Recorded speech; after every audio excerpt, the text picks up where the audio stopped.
We have an exciting treat up for you next. We are heading out to the show floor to Andy, who is at the Esports Tournament final preview. He is joined by the Ultraplay CEO, Mario Ovcharov. Andy, over to you. Well, thank you, Katie. Yes, we are back out here in the Esports Tournament Arena. As you can see, the action on Apex Legends is taking place as we speak. Vex Gaming are up there doing their best, and I'm joined, of course, by Mario. Mario, welcome to Ice Live 365. Thank you. I'm very glad to be here. It's great to have you here, and you know, we're approaching the final day, aren't we, of the action here in the Esports Tournament Arena. What have the highlights been for you, Mario? Well, I think the first 2 days were a real highlight. You know, the moment the teams came on stage, we had the arena filled up. It is very good that we have the casters that can also explain to people that don't understand too much what are they doing and what the game is all about. As you know, we had a slight change in the titles last minute, but thanks. I would like to thank especially to Will Harding for making this happen so quick. And yeah, I think it's just been a real highlight for the whole show to have the Esports Arena and something live going on. It certainly has been, and when it comes to esports, you were one of the early movers, weren't you? You offered solutions for the marketplace back in 2014. Has the rapid growth that we've seen in esports, is that taking you by surprise, or did you really know all along? Well, it would be too brave to say I knew all along. I would say I was surprised indeed, because it really grew rapidly. So when we started 2014 and presented it for first time in ICE in 2017, again we brought a whole team. It was a little bit different format back then. But since then, as you saw, like now it's a mandatory part of every betting operation, and most of the B2B companies are also looking to have it added or already have it. And since we're having this interview here and all this happening, I guess it speaks a lot for itself. So yeah, I am surprised that it was so quick, but not surprised that it happened. And when it comes to the solutions that you offer, obviously an esports betting solution, how very different is that to the ones that are offered for the markets that are solely covering traditional sports? Right. Well, how to say? At the end of the day, you can consider esports another sport, right? We have either two teams playing or two players playing against each other. The difference is that games are much more different than any traditional sports. They do change a lot in terms of their rules and their, how to say, in football we don't have a rule change for 100 years, nor in tennis. This game gets updated every week or every month or sometimes once a year. It's such a crucial update that the top team right now from tomorrow is no one, which it's very hard to happen like Real Madrid to wake up and just be in Segunda. So, how to say, it was a big learning curve, a combination of experienced gamers, traders, AI, and everything that we've built in our platform, and all the data streams and partners that we use, tournament organizers, to have helped us understand what is good and what is interesting for the punter, and therefore allowed us to create our product, and it's pretty much paying off right now. So, I mean, we've been watching this quite a few times during the ICE London 2022 event. It's a huge set of data points that we're talking about here, aren't we? And the speed of the action, which we're seeing all the time. How do you manage to keep up with the odd movements to keep them up to date? Well, that's a good question. Again, like our experience and how we really A/B tested everything allowed us to sort of filter up what is possible, what is too risky to offer, and again, what is interesting for the punter. But again, the combination of your algorithm, what you've decided, like the end goal, what you want from this market, allowed us to, you know, create a system that can update any like even a few times a second if this can be displayed. So yeah, it's a combination of our algorithms and our experienced traders that with working with us, they can now say they've been esports traders for 6-7 years, which is something different. And that experience is going to serve you very well in the future, I imagine. What do we think is going to be coming from you guys, Ultraplay, in 2022? Well, in the direction of esports, I guess we're just, how to say, mainly improving all the top titles. As a company that tries to position themselves as leaders, we are always on top of new titles or anything new that happens. But imagine it's very hard for a new title to penetrate the sports market and just become a title that's very famous for betting, very famous for watching, because, how to say, in esports we also have the football and the tennis that's been there for a long time, and just the player base is a million times more than anything new that come up, and the competitiveness that has been around those games is very hard to catch up with. But we are trying. I think Valorant will be cooking for the next year, and it would be another shooter that will be presented in a way that CSGO was presented. So that's what we're looking. Good times. Yeah. Mario, thank you very much for your time today. Thank you very much indeed. Thanks a lot for having me here. I wish we were all back next year, stronger than ever. Stronger than ever, of course. Absolutely fantastic. Thank you very much indeed, Mario. And we're just going to go back to Katie in the studio shortly. But just to let you know, Katie, there is still a chance, I understand, to win a PS5 here. So if you're any good with your thumbs on the gaming consoles, how about me and you do a match later? Katie, back to you in the studio.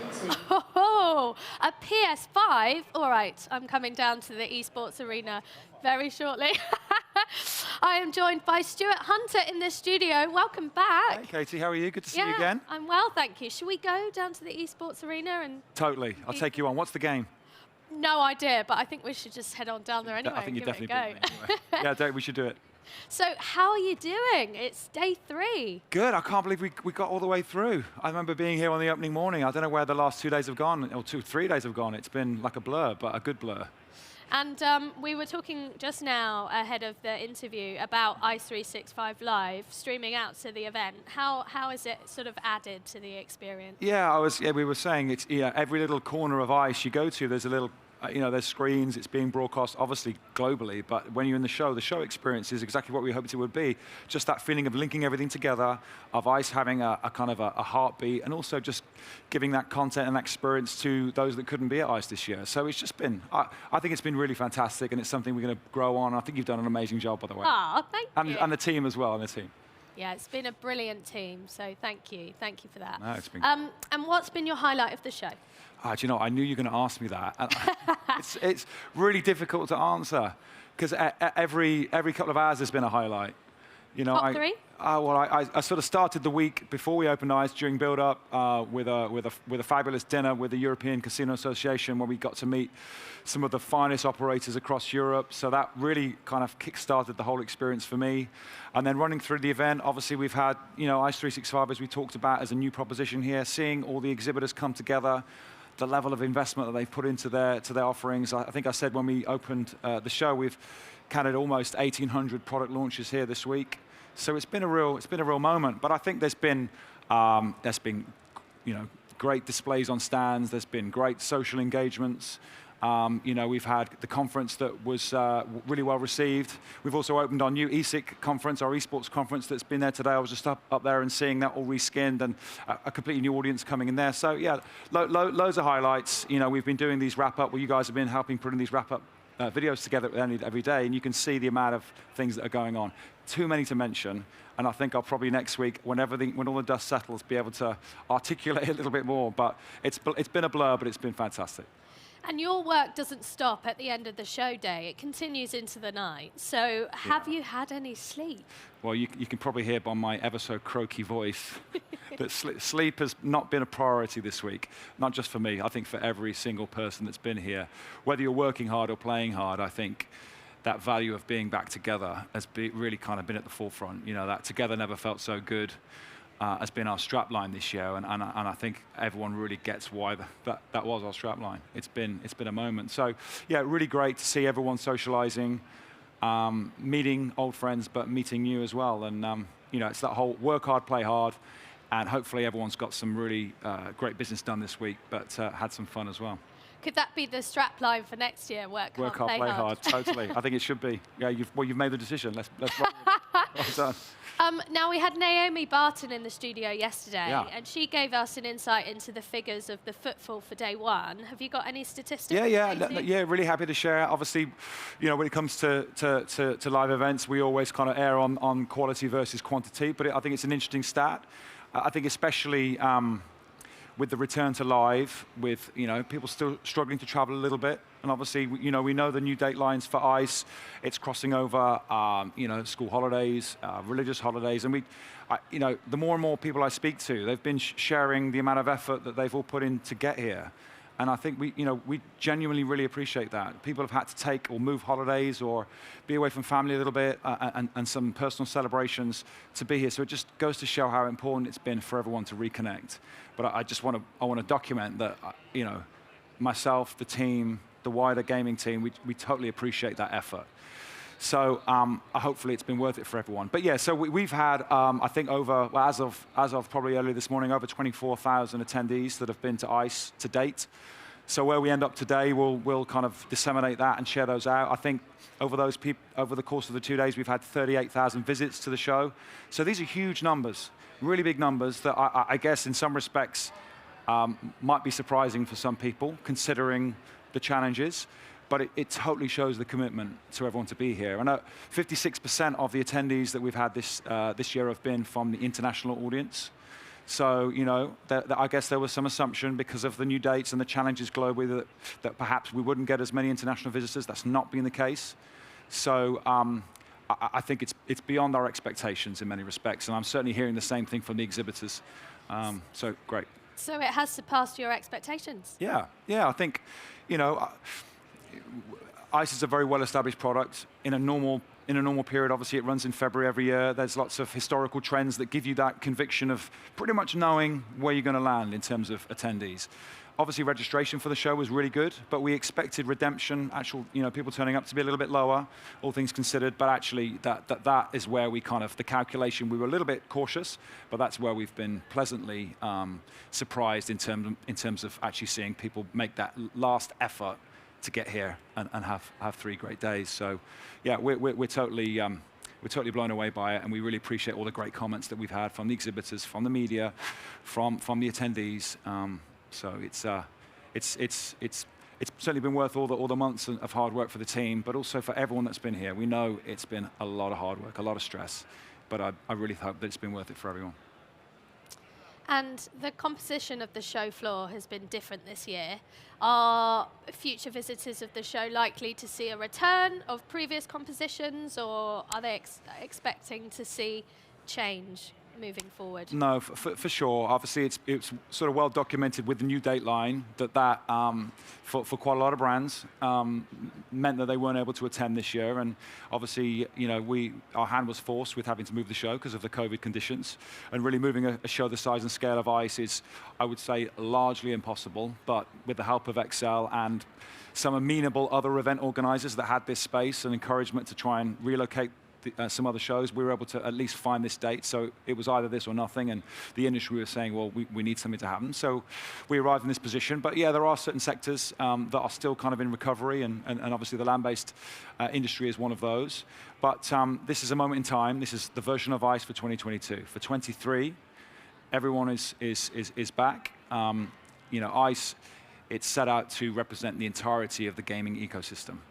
So I had a lot of comments this week because the land-based industry, a large proportion of some of the big suppliers aren't here, saying, well, is ICE now iGaming only? And it's not the case. We serve to set out and cover the entirety of the ecosystem, and that's the plan for 23.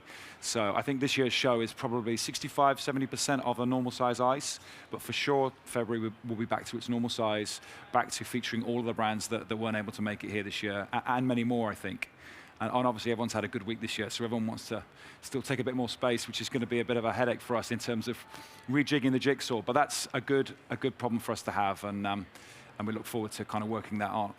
Maybe we'll have a week off first, and then we'll get back to it after. Yeah, so a little week off and then start making preparations for February. And are there any other events from the B2B team at Clarion Gaming to look out for as well? Yeah, so we have a partnership with the Indian Gaming Association that have their trade show and conference that runs in Anaheim, California next week. They've done a fantastic job from what I can see. They were one of the first gaming events out of the block post-COVID in Las Vegas last year. And they've grown on that, and I think everything that I've seen and the work they've put together for that show next week is going to be fabulous. So a lot of the team are going to be there. We have a presence, we have a nice stand, so we'll be doing it all over again, seeing all the gaming industry. So that's coming up, and then as Naomi probably mentioned yesterday, we have our IGB Live event, which takes place in Amsterdam in July. And that was our first event run out of the Clarion Gaming UK team. We ran it in September last year, and that was the first time. And actually, that's where really that Together Never Felt So Good mantra was really born, because seeing everyone back together for the first time was pretty emotional for everyone, to be honest. So, so we have that planned for July and a whole host of other things for the rest of the year. So really exciting.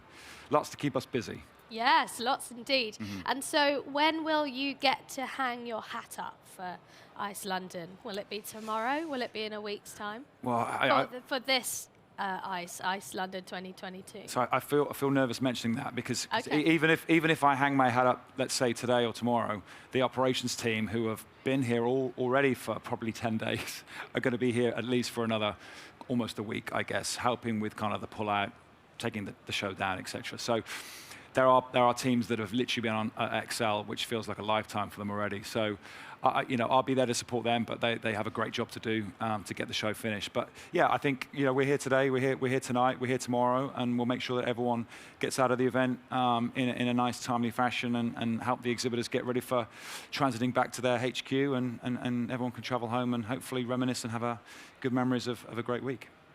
I think that's a brilliant place to end. Thank you so much, Stuart. Cool. Thank you, Katie. Thank you for coming back and seeing us in the studio. My pleasure. Thank you. So, viewers, we have come to the end of our final broadcast of Ice 365 Live at Ice London 2022. Over the past 3 days, we've done something that has never been attempted at gaming conference before, and brought you a truly hybrid experience of the sights and sounds of Ice London 2022. Today, we brought you a final round of industry leaders, including newly appointed Casinos Austria CEO, Erwin van Lambart, Mario Ovcharov, and of course, Vinnie Jones, here to promote his partnership with Swint and the deserving cause it's supporting. We've also put the industry's talent squeeze in the spotlight with Pentasia. We've also brought on some of those who populate IGB and ice365.com each day with the industry's leading news and analysis. Now, we've got to say a big thank you to everyone who brought Ice 365 Live to life. Of course, a big thank you goes out to all of our fantastic guests, including Stuart, who is still in the studio with me, whether they joined us live in the studio or whether they streamed in from their respective homes. In particular, we have a big thank you to Yevgenia Derbil of Parimatch and Vladimir Maliki of Evoplay for coming in and discussing the home country of Ukraine and the difficulties they are currently facing. Something like that takes huge courage, and a big thanks goes out to you both. A huge thanks goes out to our incredible crews, Dutch and Brit and Smart Digital, who have helped take the studio from a vague concept into a big new feature of Ice London. And finally, thanks to you, our viewers. It has been a delight to bring you the show directly into your homes, and we hope to be back with you in 2023. I've been Katie Goldfinch. This has been Ice 365 Live. Thank you, and goodbye.